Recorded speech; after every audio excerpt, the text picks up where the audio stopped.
This happened when I was a young child, maybe like 8 years old. My parents had me late. My two older siblings are both at least 10 years older than me. I was woken up in the middle of the night to a commotion from downstairs one night. It was my parents. I cracked my door open and heard my parents freaking out about something. I wasn't sure what it was. I went to the stairway and stood at the top, calling down, "Mom, Dad?" My mom came to the bottom of the stairs and said to me, "Go back to bed." I listened without asking any questions. I could tell they were stressed about something, though. I was trying to go back to sleep when I heard the front door downstairs slam shut, and then it was dead silence. I presumed they left the house, but I wasn't sure why. Either way, I listened to my mom and went back to sleep. I woke up again to sounds downstairs once more. It was the sound of the front door closing, and then footsteps, but no talking. Naturally, I assumed they were back home and just being quiet so that they wouldn't wake me up. I heard occasional steps and thuds from downstairs. I heard drawers and cabinets being opened and closed, and I thought for sure I heard the fridge opening too. I thought it was my older brother Chris, who was 10 years older than me, and at the time he was already driving, so he was going out and coming home late. So him getting home at like 2 a.m. and rummaging the fridge wasn't abnormal at all. These are all things I was telling myself, logical explanations as to what I was hearing. Eventually, I heard footsteps coming up the stairs, getting louder and closer until they reached the top and then made their way first thing to my door. My door quietly and slowly opened.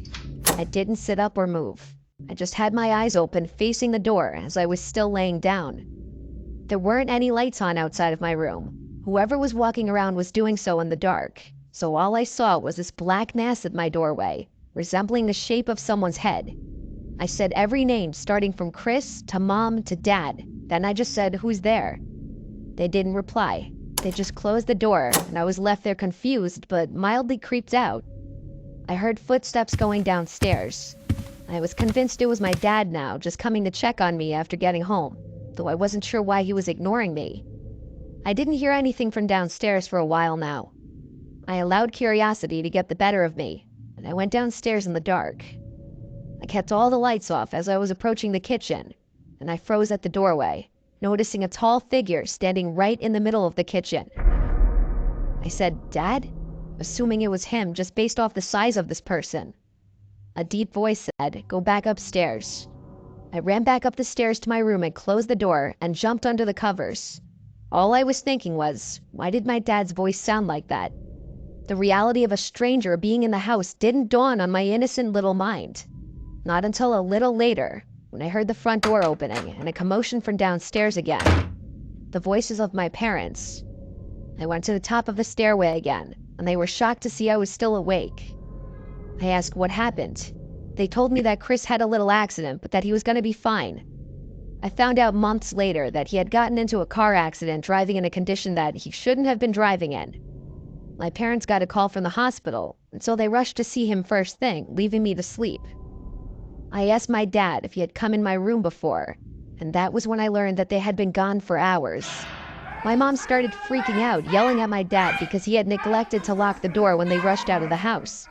Me telling my parents about the person at my bedroom door and in the kitchen caused my dad to search the house with his gun, and my mom to call the police. The last thing I really remember was being asked by a police officer to give my story. My parents tell me that they felt like morons having to explain to the cops that they left me alone and left the door unlocked. I don't think anything of value was stolen, even though whoever broke into the house clearly didn't have intentions of harming me. Having a complete stranger in your house is already a terrifying ordeal. Now imagine going through that at 8 years old.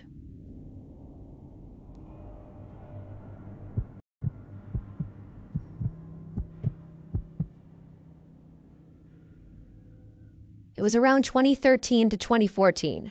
My brother was about 7 or 8 at the time, and we had just moved into a new house to be closer to school and for cheaper rents. It was a pretty nice house, all things considered. It even had a cozy fireplace for the winter. Anyway, my brother was really into Batman and had this Batman car that if a button was pressed made noises and lit up. It was basically his favorite toy, so he played with it often. Then one afternoon, he came inside from playing out back and told us he found something. So obviously my mom and I asked what it was. It was a picture of a young boy in the form of one of those tags you get if your parents paid extra for school photos. The picture was dirty and full of wear and tear, even to the point you couldn't see the year it was taken. We thought that, okay, some parent lost their kid's picture, no big deal. And then my brother said something that confused me. "That's Buddy," he said. And I looked at him with a facial expression that basically asked him to repeat himself. And he did. He pointed at the picture and said, "This is Buddy, he's my friend." I slowly nodded my head as if I knew who he was talking about. The main reason this confused me is because my brother didn't make friends easily, and he had no friends that I knew of. And this Buddy only came up once we had moved. I shrugged it off and figured he'd made friends with the next door neighbors or something, and he somehow got the school picture as like a keepsake. That night around 3 a.m., when everyone in the house was asleep, I woke up to my brother talking. So naturally annoyed, I walked into his room to tell him to go to bed or else he'd wake up our parents.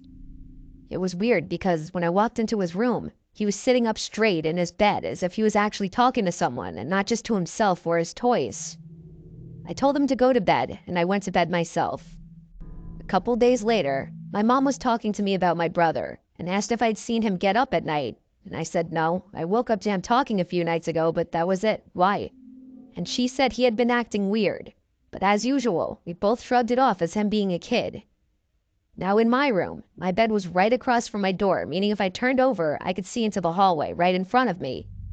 One night, I woke up to use the bathroom, and since I myself was and still am very afraid of the dark, I left the hallway light on, knowing my dad would turn it off once he got up and I'd probably be asleep by then. I was laying in my bed facing my door when a sudden noise made me jump.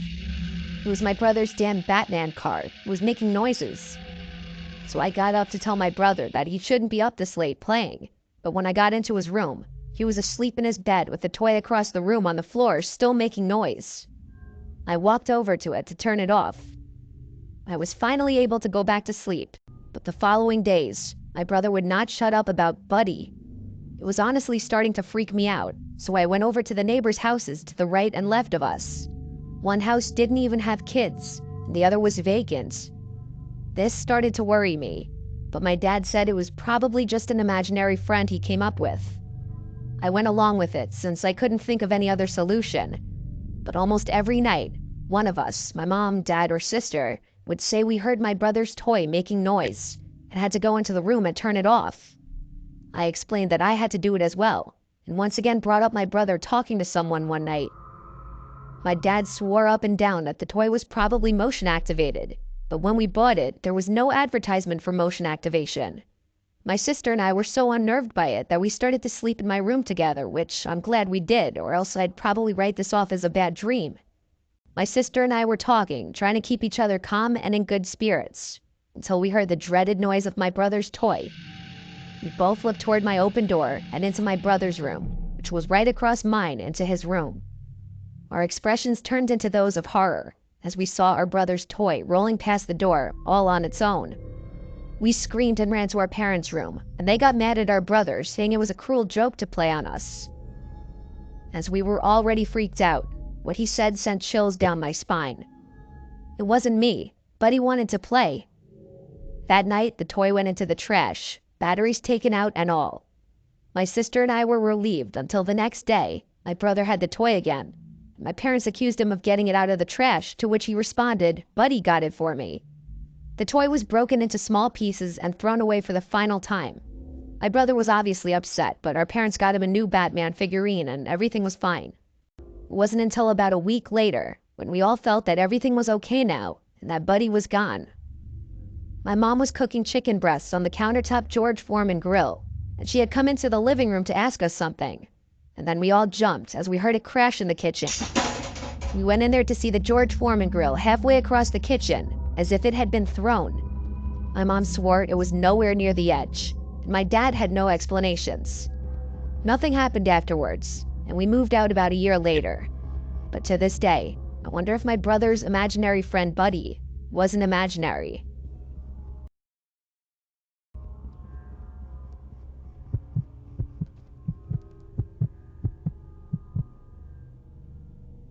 When I was just 10, we moved to a new house in a different town.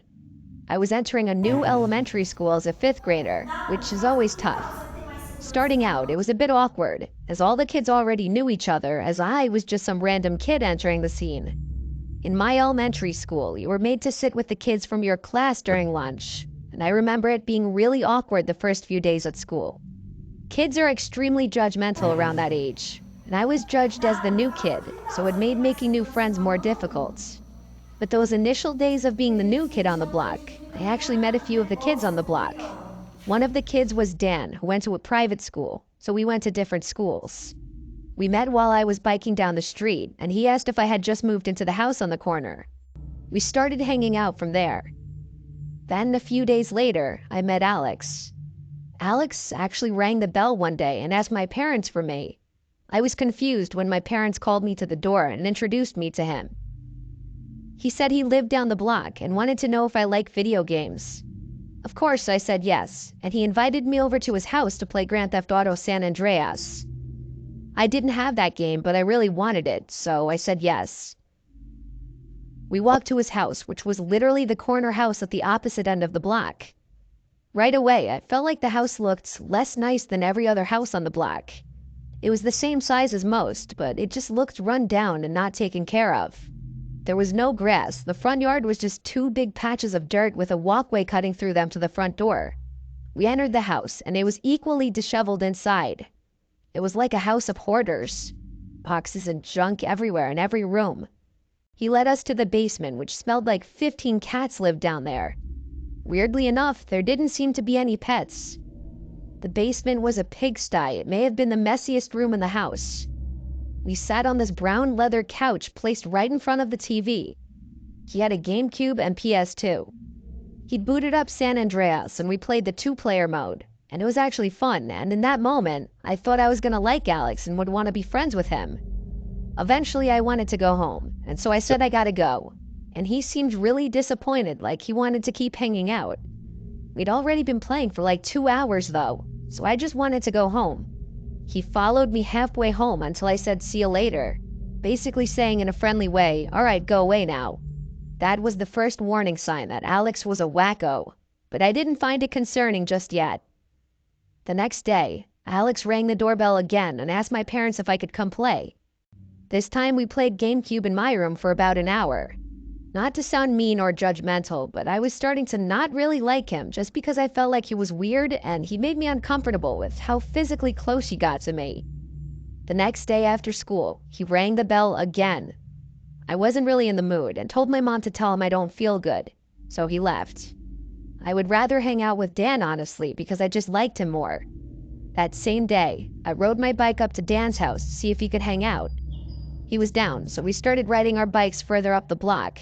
And this was a mistake, because as we passed Alex's house, he came outside onto his front stoop, as if he were waiting by the window. It was weird, but it was also awkward because I just had my mom tell him that I was sick before. As we passed, I told Dan that I hung out with that kid, and that I felt like he was slightly weird. Dan was shocked that I hung out with him, saying that whole family is crazy. I found out from Dan that Alex was actually a couple years older than me. He was 12. From this point, I decided to steer clear of him. The next weekend, Alex came to our door again asking for me. I told my mom before this already to tell him I'm not home if he came back, so she did that.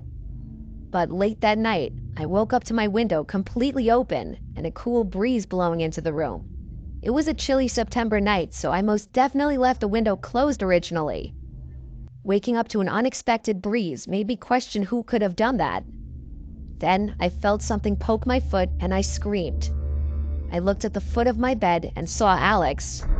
He told me to be quiet, it's just him. Before I could even ask what he was doing in my room, he explained that his parents were fighting and he wanted to sleep with me. He climbed through my window. I was in shock. I told him to get out. He pleaded with me to let him sleep in bed with me. Again, I told him to get out. Watching him turn and climb out of my window was a disturbing scene. I closed the window and locked it, and then went straight to my parents to wake them up and tell them. They couldn't believe it. The next day, my parents both went down the block to talk to Alex's parents, and when they came back, they said it didn't go well. Alex's crazy mom screamed and laughed in my parents' faces, taking no accountability for her son's actions. I'm sure my parents didn't want to get police involved because Alex was just a kid. But however many nights later, I woke up to knocks at my window. I had my blinds closed, but I knew for a fact it was Alex. I didn't answer. The knocks went on and on for like 5 minutes. I even heard an attempt at opening the window. I was actually scared. I remember my heart racing. Eventually, of course, the knocks stopped. I went to tell my parents, and they told me to just ignore it. I think they weren't as threatened because, like I said before, Alex was just a kid. It was probably a few days later when Dan and I, along with another kid I made friends with from school, were biking from my house down the block, and when we passed Alex's house, I saw him run to the window as we passed, and he just watched. I told my friends about what happened, and they found it hilarious and f***ed up. My other friend made a comment about how he sounds like someone who would live in a gross house like that. That night, for the final time, I woke up to a sound in my room. It was the sound of my window being shattered. I screamed like a girl as I saw Alex climbing through the window, through the closed blinds. I ran to my parents' room and woke them up. By this point, Alex was already back outside. My dad went outside and chased him all the way back to his house, with Alex making it back inside his house before my dad could catch up to him. My dad pounded on the door until Alex's parents opened up, and my dad must have said something right, because he somehow managed to convince Alex's parents to pay for the window if he didn't involve the police. They ended up paying whatever it cost to fix the window, and I never heard from Alex again. Though I did see him once or twice in front of his house the next couple years while in the car passing his house. That family eventually ended up moving somewhere else, thankfully. I think there's a chance Alex was looking to do something crazy, like murder me or at the very least attack me, just because he saw me hanging with other kids when I didn't want to be his friend. I mean, what else would he do after shattering my window with something and climbing inside? I'm scared to wonder what kind of person Alex grew up to be.